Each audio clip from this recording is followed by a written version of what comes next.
Hello everyone. Last lecture में हम लोगों ने ऑस्मोटिक प्रेशर के बारे में पढ़ रहे थे, जिसमें से हम तीन क्वालिटेटिव प्रॉपर्टीज़ के बारे में पढ़ चुके हैं। पहली क्वालिटेटिव प्रॉपर्टी रिलेटिव लोअरिंग वे प्रेशर, सेकंड हमने पढ़ चुके हैं एलिवेशन ऑफ बॉइलिंग पॉइंट, और थर्ड हमने पढ़ा था depression in freezing point. आज फोर्थ क्वालिटेटिव प्रॉपर्टी के बारे में पढ़ेंगे ऑस्मोटिक प्रेशर, जिसे हम पाई से रिप्रेजेंट करते हैं। ठीक है, ऑस्मोटिक प्रेशर यानी जिसे हम किससे रिप्रेजेंट करते हैं, पाई से रिप्रेजेंट करते हैं। इस ऑस्मोटिक प्रेशर को समझने से पहले हमें दो टर्म है जिसको समझना बहुत जरूरी है, जिसका टर्म बार बार ऑस्मोटिक प्रेशर हम यूज करेंगे। पहला टर्म है सेमी परमेबल मेम्ब्रेन और सेकंड ऑस्मोसिस। ठीक है, तो सेमी परमेबल मेम्ब्रेन एक ऐसी मेम्ब्रेन होती है, एक ऐसी जाली होती है जो सिर्फ और सिर्फ कुछ पार्टिकल्स को, कुछ सब्सटेंसेस को पास करती है और कुछ को पास नहीं करती है। इसको एक एग्जाम्पल के थ्रू समझ सकते हैं, जैसे कि अगर हमने घर पे चाय बनाई है और हमें उस चाय को छानना है, तो उस चाय को छानने के लिए हम छन्नी का यूज़ करते हैं। लेकिन जैसे हम चाय को छानते हैं तो हम क्या देखते हैं, उस छन्नी से चाय तो छन करके अलग हो जाती है, लेकिन उस छन्नी में जो चाय पत्ती है वो नहीं छन पाती।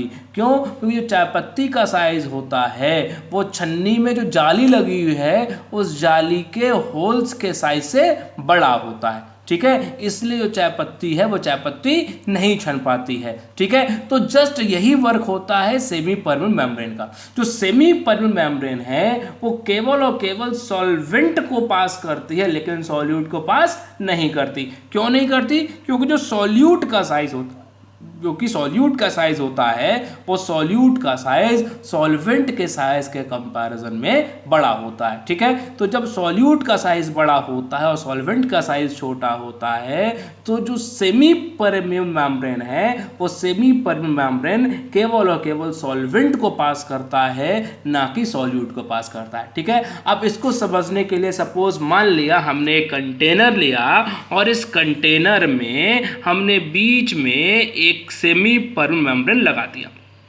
ठीक है, अब हमने दो चैम्बर बना लिए। अब सेमी परमेबल मेम्ब्रेन के एक तरफ हमने प्योर वाटर लिया, यानी प्योर सॉल्वेंट हमने लेना स्टार्ट कर दिया। अब प्योर सॉल्वेंट मतलब हमने सिर्फ क्या ले लिया, वाटर ले लिया सपोज। ठीक है, सॉल्वेंट जो क्या ले लिया हमने, वाटर ले लिया, और एक तरफ हमने क्या लिया, सॉल्यूशन लिया। सॉल्यूशन सपोज मान लिया हमने सॉल्ट सॉल्यूशन ले लिया।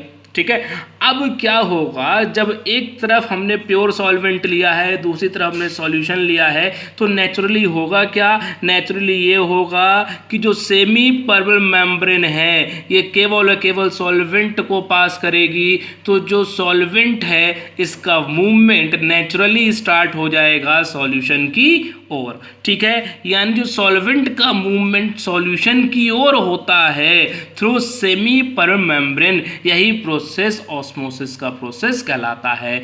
यानी कि the movement of solvent towards solution through semi permeable membrane is called osmosis.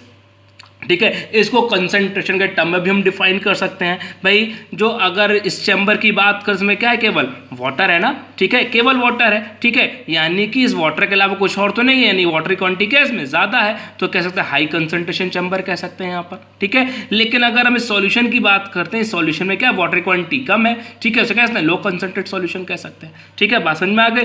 तो क्या होगा, जो मूवमेंट हो रहा है वो क्या हो रहा है, सॉल्वेंट टू सॉल्यूशन हो रहा है ना, यानी high concentrate solution to low concentrate solution की तरफ हो रहा है मूवमेंट। तो यही क्या कहलाता है, ऑस्मोसिस कहलाता है, यानी the movement of solvent from high concentrated solution to low concentrate solution through semi permeable membrane is called osmosis. ठीक है, यानी कि किसी भी सॉल्वेंट का हाई कंसंट्रेट सॉल्यूशन से लो कंसंट्रेट सॉल्यूशन की ओर मूवमेंट। ठीक है, वो क्या होता है, ऑस्मोसिस। ये जो ऑस्मोसिस होता है ना वो नेचुरली होता है, इसके लिए हमें कुछ करना नहीं पड़ता। ठीक है, जब कोई एसपीएम होगी तो एसपीएम से केवल सॉल्वेंट पास होगा। ठीक है, ये प्रोसेस नेचुरली होता रहेगा। ठीक है, अब लेकिन बात क्या है यहाँ पर, अब ये जो सॉल्यूशन है, जैसे मान लिया हमने सॉल्ट सॉल्यूशन लिया है, ठीक है, यही नमक का सॉल्यूशन है। अब नमक का सॉल्यूशन तो आप पी नहीं सकते, जैसे सी वाटर। सी वाटर क्या होता है भाई, नमक का सॉल्यूशन तो होता है उतरी का। अब सी वाटर को तो आप पी नहीं सकते ना। ठीक है, अब ये क्या है, ये प्योर वाटर है। ठीक है, यानी ड्रिंकिंग वाटर हो गया ये। अब इसको तो हम पी सकते हैं, लेकिन जो नेचुरली जो प्रोसेस हो रहा है वो ऑस्मोसिस होता जा रहा है। जब ऑस्मोसिस हो रहा है यानी क्या है, जो सॉल्वेंट है वो इस सॉल्यूशन की ओर मूव करना स्टार्ट कर रहा है, यानी धीरे धीरे ये जो ड्रिंकिंग वाटर है वो धीरे धीरे कम होता जाएगा। ठीक है, और जो ना पीने वाला पानी है, यानी जो सी वाटर है या जो सॉल्ट सॉल्यूशन, वो धीरे धीरे क्या करेगा, बढ़ता जाएगा। ठीक है, तो भाई ये तो अच्छा नहीं हो रहा, क्योंकि जो हमारा पीने वाला पानी है वो तो कम होता जा रहा है। तो क्या करना पड़ेगा, जो ये प्रोसेस है ऑस्मोसिस का हमें रोकना पड़ेगा। तो कैसे रुकेगा, तो हम इसके लिए क्या करते हैं कि जो लो कंसंट्रेट सॉल्यूशन है, ठीक है, यानी जो सॉल्यूशन का चैम्बर है उस सॉल्यूशन के चैम्बर पर हम एक प्रेशर अप्लाई करते हैं। क्या करते हैं, हम एक प्रेशर अप्लाई करते हैं, और इतना प्रेशर अप्लाई करते हैं कि जो मूवमेंट हो रहा है सॉल्वेंट से सॉल्यूशन की ओर, ठीक है, हम इतना प्रेशर अप्लाई करते हैं सॉल्यूशन की तरफ कि जो मूवमेंट हो रहा है सॉल्वेंट से सॉल्यूशन की ओर वो मूवमेंट रुक जाए, ठीक है। यानी हम एक्सटर्नल प्रेशर अप्लाई करते हैं सॉल्यूशन साइड में, जिससे जो मूवमेंट है सॉल्वेंट का सॉल्यूशन की ओर वो मूवमेंट रुक जाए। यानी कि ऐसा एक्सटर्नल प्रेशर हम सॉल्यूशन की तरफ अप्लाई करते हैं कि जिससे ऑस्मोसिस का प्रोसेस रुक जाए। यानी द एक्सटर्नल प्रेशर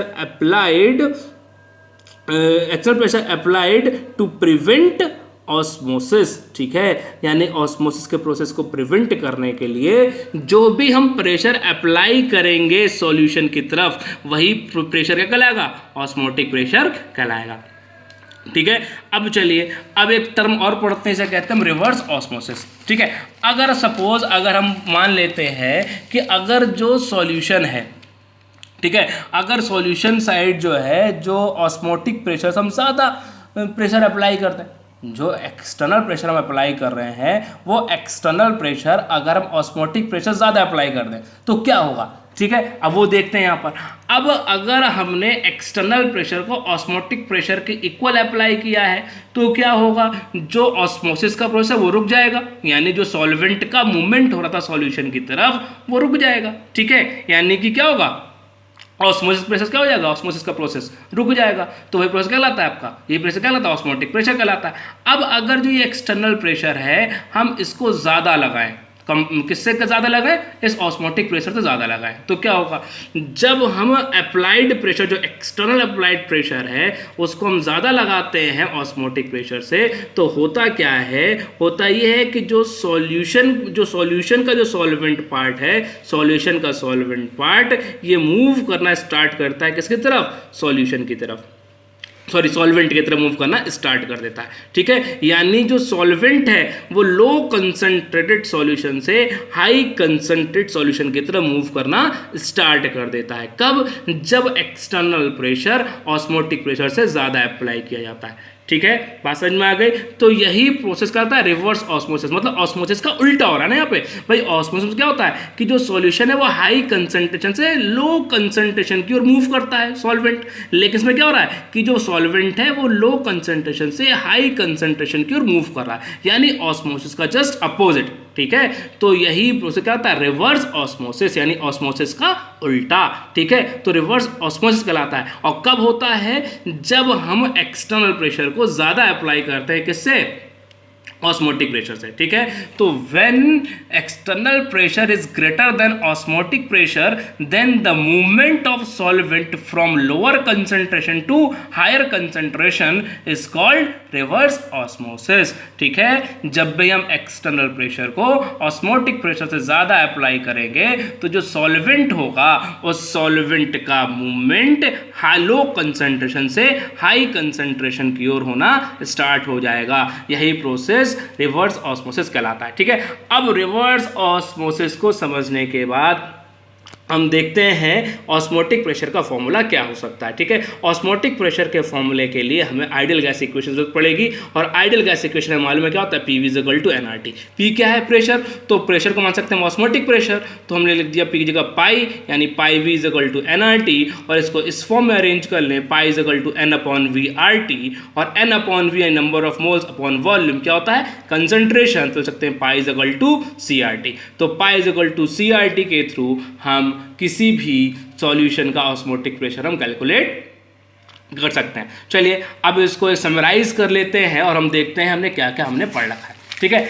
अब कॉलिगेटिव प्रॉपर्टी को समराइज करते हैं। कॉलिगेटिव प्रॉपर्टी हमने 4 टाइप के पढ़ लिखी थी। पहला RLVP या रिलेटिव लोअरिंग वेव प्रेशर, जिसको हमने पढ़ा था। जो रिलेटिव लोअरिंग वेव प्रेशर है वो इक्वल होता है मोल फ्रैक्शन ऑफ सॉल्यूट के, ठीक है। इसमें डेल्टा P यानी चेंज इन वेव प्रेशर कितना था, जो लोअरिंग वेव प्रेशर कितना था, delta P is equal to P0 minus PA, यानी कि प्योर सॉल्वेंट का वेव प्रेशर माइनस सॉल्यूशन का वेपर प्रेशर, ठीक है। तो P0 माइनस PA के थ्रू हम चेंज इन वेव प्रेशर निकालते थे। तो चेंज इन वेव pressure divide by P0 is equal to XP, ठीक है। सेकंड जो निकाल रहे थे हम एलिवेशन ऑफ बॉइलिंग पॉइंट, यानी एलिवेशन कितना था, boiling point of solution minus boiling point of pure solvent TB minus TB0। और इस डेल्टा TB का जो चेंज हो रहा था बॉइलिंग पॉइंट में, जो एलिवेशन होता है बॉइलिंग पॉइंट में, किस फॉर्मूले के थ्रू निकाल रहे थे, KB into W into 1000 divide by M0 into capital W। जो KB है क्या आपका मोलर एलिवेशन कांस्टेंट,